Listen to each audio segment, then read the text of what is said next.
পছন্দের তালিকার মধ্যে আমার মনে হয় কক্সবাজার সবার পছন্দের তালিকায় কম বেশি আছে।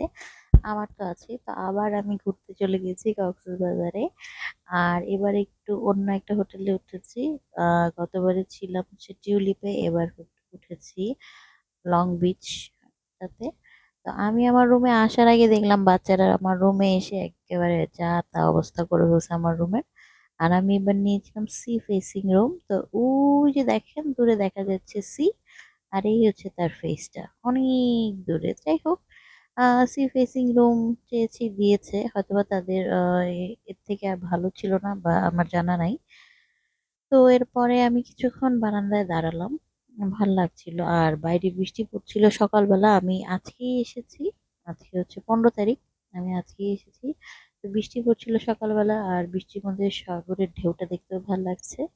আর এটা ছিল বাচ্চাদের রুম। আমরা এবার যে রুমটা নিয়েছি সেটা হচ্ছে কানেক্টিং রুম নিয়েছি, মানে আমার রুমের থেকে যাতে বাচ্চাদের রুমে চলে আসা যায়। ওই যে ওইটা হচ্ছে আমার রুম, আর এটা বাচ্চাদের রুম।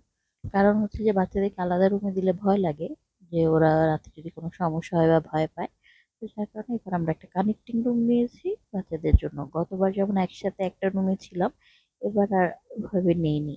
তো এটা ছিল বাচ্চাদের রুম। তারপরে আমি একটু ফ্রেশ হয়ে আপনার ভাইয়ের সাথে একটা সেলফি তুলে নিলাম আমার রুমে। আর বাইরে বৃষ্টি দেখে দুজনে মিলে একটু কফি এনজয় করছিলাম। কফিটা খেয়ে তারপরে চলে গিয়েছি দুপুরে লাঞ্চ করতে ঝাউবনে। ঝাউবনটা আমি অনেক বছর আগে খেয়েছি। আমার বিয়ের আগে আমি প্রতি বছর আমার ফ্যামিলির সাথে আসতাম।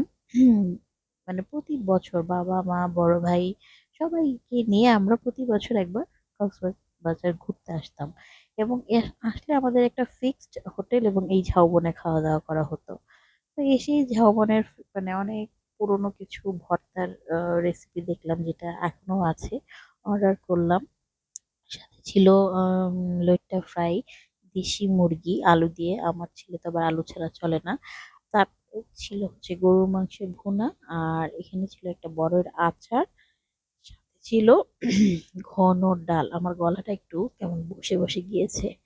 তো যাই হোক, সবাইকে খাওয়া দাওয়া সবাই করছিল, আমি নাকিবকে খাওয়াচ্ছিলাম।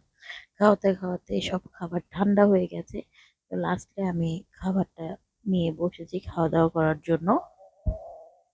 আমি খেতে খেতে অনেক দেরি হয়ে গেছে। তো আপনার ভাইয়া খুব রাগ করছে যে সবার খাওয়া শেষ হয়ে গেছে, একদম সব ঠান্ডা হয়ে গেছে। তো সে আমাকে বেড়ে বেড়ে দিচ্ছিল যে দাও আমি তোমাকে বেড়ে দিই, এতক্ষণ তুমি সবাইকে খাইয়েছো, আমি তোমাকে খাওয়াই। তো সে আমাকে খুব যত্ন করে এটা বেড়ে বেড়ে দিচ্ছে, আমি খাচ্ছিলাম। এবং খাওয়া দাওয়ার পরে ঝাউবন থেকে আমাদেরকে কমপ্লিমেন্টারি এই মিষ্টিটা দিয়েছিল। মিষ্টিটা আসলেই অনেক মজার ছিল, না খেলে আমি আসলেই জানতাম না। ওরা আমাকে বলছিল যে আপনারা খান, মিষ্টিটা ভালো হবে। তো আমি বলছি না, পরে। তো আপনার ভাইয়া আমাকে এই যে খাইয়ে দিচ্ছে মিষ্টিটা, যে দেখো কমপ্লিমেন্টারি তোমাকে দিয়েছে, তুমি অনেক পুরনো কাস্টমার তাদের। তো যাই হোক, মিষ্টিটা আসলেই খুব মজা ছিল। আমি এরপরে বাচ্চাদের সবাইকে খাইয়ে দিলাম। আমাদের খাওয়া দাওয়া প্রায় শেষ।